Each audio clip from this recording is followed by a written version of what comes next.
नमस्कार। कार्यक्रम जन सरोकार, जनता के सरोकारों से रूबरू, आईना के सामने आईना। और इस कार्यक्रम में जब हम बात करते हैं जनता की, तो जनता क्या अपेक्षा करती है, सरकार कितना दे पा रही है, जनता तक कितना पहुंच रहा है और जो नहीं पहुंच रहा वो कहां जा रहा है, इन सभी मुद्दों पर केंद्रित है इस देश की तरक्की। उसे किस दिशा में जाना चाहिए, क्या वहां जा पा रही है, इन सभी सवालों को लेकर आज हमने आमंत्रित किया है कमलेश गुप्ता जी को। इंडस्ट्रियलिस्ट तो हैं ही, साथ में एक बड़े पत्रकार भी हैं, इस नाते सोचने का उनका तरीका आम जनता को लेकर ही है। तो मैं पहले सवाल में गुप्ता जी आपसे ये जानना चाहूँगा कि एक आरोप है शासन के ऊपर, शासन, यहाँ मैं भाजपा कांग्रेस की बात नहीं कर रहा हूँ, मैं 47 से लेकर आज 2026 तक की बात कर रहा हूँ। सत्ता कोई भी केंद्र में, आरोप ये लगता है उसकी नीतियाँ कुछ ऐसी हैं जब गरीब से गरीब आदमी गरीब होता जा रहा है और जो अमीर है वो अमीर होता जा रहा है। कहाँ अमीर और गरीब की खाई जो है, एक तो अंधविश्वास है सबसे पहला। क्योंकि जो गरीब है वो ये मान के चलता है कि हमारी किस्मत में यही है। हमारे बाप जो है गरीब थे, तो हम भी गरीब हैं। पढ़ाई दूसरी है एजुकेशन सिस्टम जो है वो थोड़ा सा बहुत महंगा होता जा रहा कि जिसमें कि कितने बच्चे अभी रिकॉर्डेड हैं कि जो स्कूल से गायब हैं, लाखों बच्चे। तो वो क्यों गायब है, कभी सरकार उस पर नहीं गई। उनको जाना चाहिए कि भाई बच्चे जा कहाँ रहे वापस, क्योंकि एडमिशन कम हो रहे हैं और जो निकले जा रहे हैं, जिसके 6वीं क्लास में मान लो 10,000 एडमिशन हुए, तो वो 8वीं में पता लगा कि 4,000 दे गए, तो वो फेल हुए या कहाँ चले गए एक बार। मतलब तो एजुकेशन की कमी और अंधविश्वास का जागरूकता मेन कारण तो खाई है। क्योंकि जो बड़े लोग होते हैं वो अंधविश्वासी नहीं होते। वो दिखाते तो हैं, भंडारा करते हैं, भजन करते हैं, इसलिए दिखाते हैं कि जो नीचे के जो लोग जो हैं वो इसमें बिजी रहें। उन्हें ये लगे अरे साहब इतने बड़े लोग देखो ना, हनुमान जी की पूजा करते हैं, राम जी की पूजा करते हैं, तो इसका मतलब इसी वजह से इनका इतना हुआ, हमारा भी उद्धार हो सकता है। लेकिन ऐसा कुछ होता नहीं है। ये सब बड़े लोगों के दिखाने के लिए है कि भाई आम जनता इसमें बिजी रहे। और हम तो अपना, कोई भी बड़ा आदमी ईमानदारी से तो नहीं बनता। नहीं, तो इसमें मुझे एक, आपने चूंकि एजुकेशन छेड़ दी है आपने, तो मुझे ऐसा नहीं लगता कि, या आपको नहीं लगता ऐसा कि एजुकेशन को जानबूझ के महंगा किया गया ताकि अप्रोच उन्हीं की बनी? नहीं, एजुकेशन को जानबूझ के नहीं, सरकार के आउट ऑफ कंट्रोल है। एजुकेशन चली गई प्राइवेट हाथों में, हॉस्पिटल चलेगा प्राइवेट हाथों में, तो सरकार उसमें मतलब हाथ कहाँ रखे बैठी, सरकार के बस में है ही नहीं। सरकार के बस में इसलिए नहीं है, कोई आदमी जब हॉस्पिटल खोलता है तो किसको बुलाता है ओपनिंग के लिए? मुख्यमंत्री को फीता काटने के लिए, और स्वास्थ्य मंत्री को। स्कूल का उद्घाटन करता है किसको बुलाता है? मुख्यमंत्री को, एजुकेशन मिनिस्टर को। जब वो फीता काट के जाते हैं पत्थर लग जाता है, तो किसी की मजाल है कि वहाँ पे वो सवाल उठाए। आज की तारीख में प्राइवेट स्कूल देखो ना किस ऊंचाई पे जा रहा है। तो स्टार्टअप को लेके आप देखें, सरकार सपोर्ट कर रही है, गरीब के बच्चे स्टार्टअप को शुरू करें। कहाँ से सपोर्ट कर रही है? नहीं, सरकार कह रही है ना कि हमारे पास बहुत पैसा। सरकार जो सपोर्ट करती है ना वही है ना कि अगर सरकार कहती है इस बच्चे पे 10 रुपए खर्च करने हैं, तो उस तक 2 ही तक नहीं पहुंचते। अगर वो कहती है गिलास दूध बच्चे को 200 ग्राम, तो 200 ग्राम दूध में 50 ग्राम दूध होता है, 150 ग्राम पानी होता है। कई केस पकड़े गए। दलिया है, पत्थर कागज पे अखबार पढ़ते हुए खाना खिलाया जाता है। मतलब अब मीडिया में आएगा वही दिखेगा, बाकी तो सरकार दिखाएगी। तो सरकार तो नहीं, सरकार ढांके या दिखाएगी, वो सरकार क्या करेगी? सरकार का सिस्टम है, सिस्टम पूरा काम करता है। सरकार के नीचे जो लोग रहते हैं वो काम करते हैं। सरकार क्या काम करती है? सरकार तो खाली ऑर्डर करती है। पार्ट तो सरकार के ही है ना, सरकार एक्शन नहीं होता ना, एक्शन नहीं होता ना। कोई चीज होती है तो वहाँ के SP को हटा दो, DM को हटा दो, दूसरा ला दो, बात खत्म हो गई। ये समस्या का हल नहीं है बस, तो वो समस्या यही है। सजा कहाँ दी आपने? तो सजा हो गई ना, हटा दिया, बड़ी सजा है। और क्या, उन्होंने कहा इन्हें लाइन हाजिर कर दो या इन्हें कंट्रोल रूम में डाल दो, तो उनके लिए सजा हो गई 6 महीने बाद, फिर किसी दूसरे जिले में चले गए। तो बात तो फिर यही रही ना कि जिस गरीब को हमने ये सपना देखा था, हमारे आजाद देश, गरीब का सपना तो एक्चुअल सबने देखा। जो सबसे देश आज़ाद हुआ, हमारा देश आज़ाद हुआ 47 में, चाइना आज़ाद हुआ 49 में। 49 के बाद उन्होंने जो क्रांति की है उस हिसाब से हमारे हिंदुस्तान में 10% भी नहीं है। तो फिर बात तो इन्होंने सिर्फ यही किया कि गरीब आदमी पे टैक्स फ्री किया।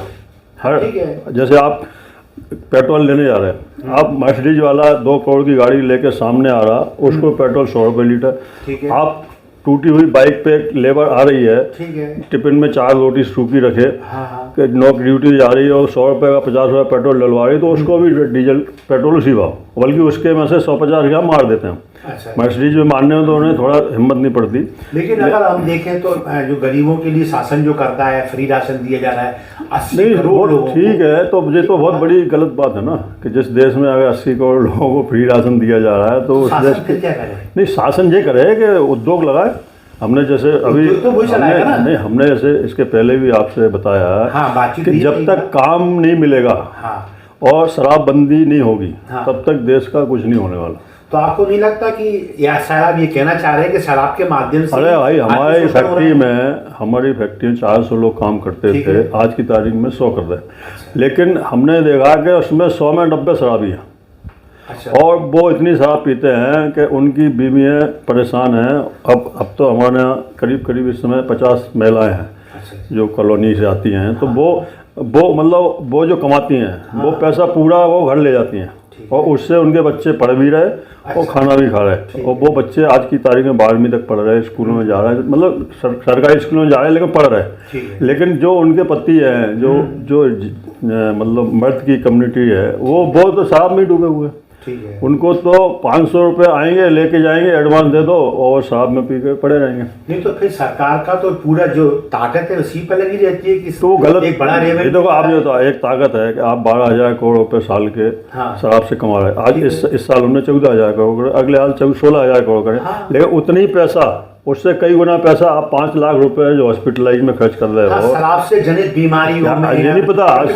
शिवराज सिंह ने 17 साल शासन किया, कभी शराब चखी क्या? उनके बच्चे कभी शराब पीते मिले? जानते हैं ना साइड इफेक्ट कितने हैं, लीवर खराब, किडनी खराब, सब होता है। और इन लोगों को कौन सी शराब पीते हैं? नकली, सबसे खराब, सबसे घटिया स्नैक, सबसे घटिया तेल, पाम ऑयल चल रहा। क्या है ये? पाम ऑयल सीधे हार्ट पे सीधे डायरेक्ट अटैक करता है, फिर भी चल रहा। तो समस्या ये नहीं है कि भाई, समस्या ये है सरकार को कुछ ऐसे बिहार में ऐसे शराबबंदी है। मैं अपनी खुद की घटना बताता हूँ। पटना में था, हमारा एक छोटा भाई था, तो उससे हमने ऐसे कहा, हमने भाई मूड होटल ले ले। तो वो गया होटल में, काउंटर पर पूछा भाई, तो वो जो शराब की बोतल एमपी में 700 रुपये की है, वो 3,000 रुपये का रेट उसने बताया ब्लैक में। तो वो मन नहीं हुआ, अरे यार 3,000 रुपये क्यों लेना, एक दिन छोड़ो नहीं। तो 3,000 रुपये की बोतल है तो नहीं लेगा आदमी। और यहाँ पे रिक्शे वाले, ऑटो वाले, टैक्सी वाले सबसे मिले। बिल्कुल, हमें टाइम था 2 घंटे का। तो एक आदत होती, हमने कहा भाई शराब वराब नहीं पीते आज? अरे बोले बाबूजी शराब पिए तो पुलिस उठा के अंदर कर देगी। और हमारा 1-2 और परिचित के हैं जो शराब के लिए वहाँ जाते हैं, यूपी बॉर्डर पे या नेपाल बॉर्डर पे, बिहार से। और यहाँ तक कि उनकी गाड़ी से, गाड़ी के अंदर जो कूलेंट होता है ऐसा उन्होंने लगाया, उसमें शराब भर के ला तो भी पकड़ रही। कोई चीज़ें बंद होती है तो बंद का मतलब वो उतने खुलेआम नहीं हो सकती, और उसमें 90% तो ब्रेक लगते ही लगता है। अब ठीक है 10% है तो 90 तो बचेंगे। यहाँ तो खुलेआम, अभी कोरोना के टाइम में देख लो, शराब की दुकानें खुली थी, दूध की दुकानें बंद थी, दूध की दुकानें बंद थी। तो इसलिए यहाँ का प्रॉब्लम जो है, शराब यहाँ जो जनता है वो पढ़ी लिखी नहीं है। और आज की टाइम में जो है, अब पढ़े लिखे बच्चे आ रहे हैं। पढ़ी लिखी नहीं है, इसका दोष उन पर है जो पढ़ना नहीं चाहते।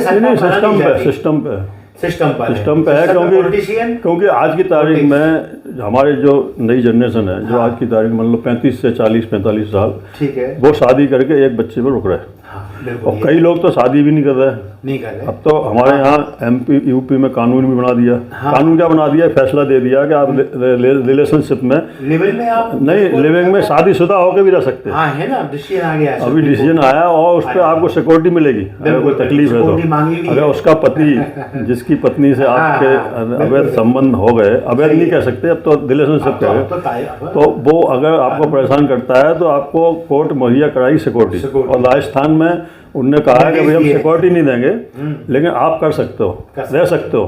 अब एक पत्नी शादीशुदा किसी दूसरे मर्द के साथ रहेगी और एक पति शादीशुदा किसी, तो अब ठीक है।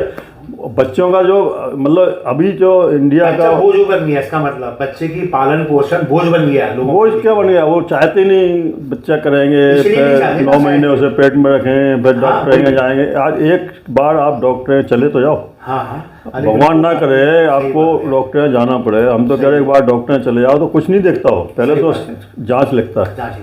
अभी आपने देखा होगा कि जितने भी निजी हॉस्पिटल हैं वो सरकारी डॉक्टरों को वो देते हैं कमीशन कि आप क्या हमारे यहाँ भेजो, हमारे यहाँ रेफर कीजिए। वो सरकारी डॉक्टर समझाते हैं हमीदिया वाले, भैया देखो यहाँ तो तुम मर जाओगे, तुम ऐसा करो जे पर चलो यहाँ चले जाओ, तुम्हारा इलाज सही हो जाएगा। तो अब जब ये पोजीशन होगी और सरकार उसको देख रही होगी, जैसे स्वास्थ्य मंत्री हमीदिया जाते हैं कभी, तो एक गरीब आदमी की जब आप बात करते हैं तो उसके पास एक मौका तो आता है 5 साल में कि मैं वो सरकार चुन लूँ। उसकी वैल्यू क्या है, क्या वैल्यू है? एक जो था मुकेश अम्बानी, भाई आप जैसे लोग तो शायद वोट डालने नहीं जाते। हम नहीं जाते हैं। हाँ, सही नहीं जाते हैं। मुकेश अम्बानी, गौतम अडानी, हाँ, ये वोट डालते हैं। एक वोट की कीमत इनकी उतनी ही है जितनी एक आम आदमी की। तो आम आदमी का क्या है, जिस दिन वोटिंग होनी होती है या 2 दिन पहले, वो तो हम इसे कई इंटरव्यू में कह चुके हैं कि वो तो सब मैनेज हो जाते हैं।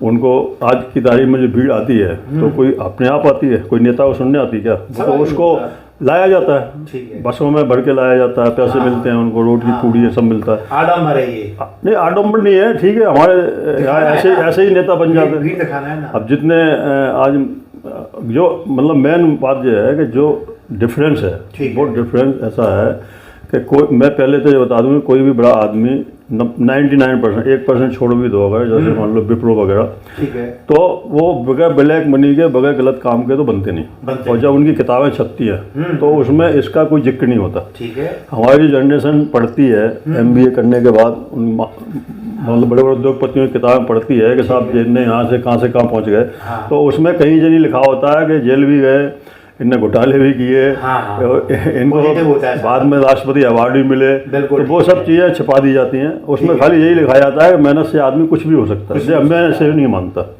मेहनत और लगन से आदमी सिर्फ उतनी हो सकता है जितना कि वो अपना परिवार चला ले, छोटा सा घर बना ले, इतने, इससे ज़्यादा मैं नहीं मानता।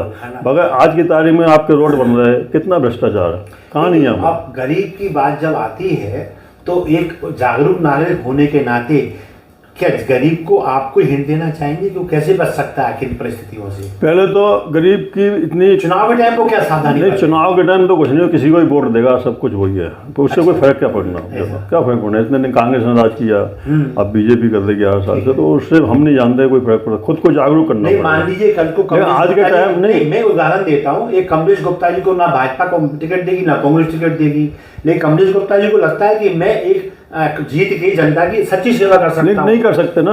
जैसे आप अगर मान लो निर्दलीय जीत भी गए, तो कौन पूछेगा आपको? 1-2 चार्ज लगा के अंदर कर देंगे। सीबीआई ईडी क्या काम आती है? सीबीआई ईडी का कोई काम नहीं है कि आपकी ड्रग्स। अभी आप बताओ, गुजरात में 2,500 करोड़ की ड्रग्स चूहे खा गए।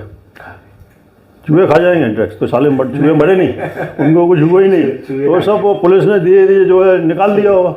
तो अब वो तो यहाँ पे इतना ज़्यादा अंधेर नगरी है। और आप जो कह रहे हैं, केजरीवाल तो हो गए थे तैयार, केजरीवाल ने क्या नहीं किया दिल्ली के लिए, लेकिन नीचे आ गए, खुद की सीट नहीं बचा पाए। तो ये चीज़ें संभव नहीं है। आप एक पुराने निर्वाचन अधिकारी आए थे, कौन थे वो, जो उनने एक चुनाव लड़ा था, वो अपनी सीट नहीं जीत पाए थे, TN से, और कितने हार्ड थे नेता उनके सामने, आदर्श चुनाव कराए, लेकिन वो एक सीट तो नहीं जीत पाए ना। दुर्भाग्य नहीं कह सकते, लोगों को पसंद है। आज राम मंदिर बन गया, लोगों को पसंद है, करोड़ों की भीड़ जा रही। हम एक ईमानदार व्यक्ति को हम न जिता पाए। नहीं, ईमानदार व्यक्ति को जीत के करेगा क्या? उन्हें फिर पता है ना, ये कुछ कर ही नहीं पाएगा। कितने केस हैं, एक स्वामी अभी इलाहाबाद में, उनके ऊपर यौन शोषण का केस लगा दिया। काफी गंदे केस हैं। नहीं, अब वो हो सकता हो, ये आप कैसे कह सकते नहीं हो सकते? कितने आसाम बाबू जब केस लगाता तो क्या वो कोई मान रहा था? काफी गंदे, कोई मान नहीं रहा था ना उस बात को, लेकिन बाद में वो आज भी नहीं मानते, आज भी नहीं मानते वो। आज भी अगर उनसे छेड़ दो तो गाली दे देते हैं, वो सब षड्यंत्र है। तो इसलिए छोटा आदमी क्या है, खुश है जी, वो अपने बाइक पे खुश है, उसे शाम को दारू मिल जाती पीने को। हमारे शिवराज सिंह ने एक बार कहा था स्टेटमेंट में कि भाई आदमी दिन भर मेहनत करता है तो शाम को थोड़ी सुकून के लिए एक पौवा पी ले तो कोई बुराई नहीं है। अच्छा है, तो उन्हें अपने बच्चों को बुलाना चाहिए, खुद पीना चाहिए टेबल बैठ के, सुकून मिलता है। लेकिन वो अब उपदेश तो देते हैं। आज किसानों की बात देख लो, किसी की देख लो, तो एक्चुअल हम सरकार पर कोई दोष देना नहीं चाहते ना, सरकार कोई दोषी है। दोषी है इसका। मैनेजमेंट इस टाइप का हो चुका है। मैनेजमेंट कुछ नहीं कर सकता। अब एक मंत्री का फोन आ जाता है जरा सी बात पे, आप किसी ट्रैक्टर ट्रॉली रोक लो बालू की, हाँ हाँ तो वहाँ के प्रधान का फोन आया, अरे भाई ये तो अपनी है, सही है, ये तो सत्ताधारी की है, इसको क्यों रोक दे, रोकना है तो पक्षी रोको। तो जब तक ये सब चलता रहेगा मेरे को नहीं गरीब लगता, अमीर की खाई बनी रहेगी। बहुत ज़्यादा आने वाले टाइम में तो लोग सुसाइड कर रहे हैं अभी इतनी, और ज़्यादा करेंगे, क्योंकि शराब से पूरा दिमाग निष्क्रिय हो जाता, पूरा लीवर फीवर सब खराब हो जाता, शरीर क्षीण होता है, शरीर क्षीण होता है, एक श्रम से दूर हो जाता है। वही उन जो आदमी शराब पीते हैं, मान लो उतना मछली खाते हैं, फिश खाते हैं, ये खाते हैं, मतलब हाँ, तो उनको तो चलो जब तक डाइजेस्ट हो जाता है, ठीक है। लेकिन जो गरीब आदमी है वो तो रोटी ही नहीं खा पाता सूखी। सही है, उसके टिफिन में आप सुबह देख लो सब्जी भी नहीं होती, 4 रोटी होती है, और नमकीन खरीदता है, बिल्कुल। वो उससे सब रोटी खा लेता है। तो ये बात हुई अमीर और गरीब की। अमीर प्रतिकूल परिस्थितियों का शिकार है, और वहीं जो पैसे वाला है वो व्यक्ति सरकारी संरक्षण में तरक्की कर रहा है। इन व्यवस्थाओं में यदि शीघ्र परिवर्तन ना हुआ तो हालात बहुत चिंताजनक होने की ओर है। इन आशंकाओं एक बात और जोड़ दूँ, चिंताजनक इतनी है कि पानी भी पीने को 60% जनता को नहीं मिलेगा आने वाले टाइम में। इतना जबरदस्त जो है जंगल काटे जा रहे हैं, बिल्कुल बिल्कुल, बहुत बुरा हाल है। गाँव के कुएं सूख गए, नदियाँ सूख गई, लोग भाग रहे हैं। आज की तारीख में तुम्हें आधा घंटा पानी मिलता है, हाँ हाँ रहता है, 1 घंटा आधा घंटा बस, इतने में जितना भर लो, नहीं 24 घंटे के लिए फ्री। तो जो पानी की व्यवस्था थोड़ी खराब हो रही है, और शराब मिल जाएगी आपको। तो ये कमलेश गुप्ता जी की चिंता का विषय वाकई में एक जर्नलिस्ट ने लिखा भी था, संभव है अगला जो विश्व युद्ध हो वो पानी के लिए हो जाए। तो गरीबी, पानी और हमारी जो नैसर्गिक व्यवस्था है वो गरीब के हित में कब मिलेंगी, इन आशाओं के साथ कार्यक्रम को विराम देते हैं। फिर किसी मुद्दे के साथ आपके सामने आएंगे, तब तक के लिए आज्ञा दीजिए। नमस्कार, जय हिंद, जय भारत।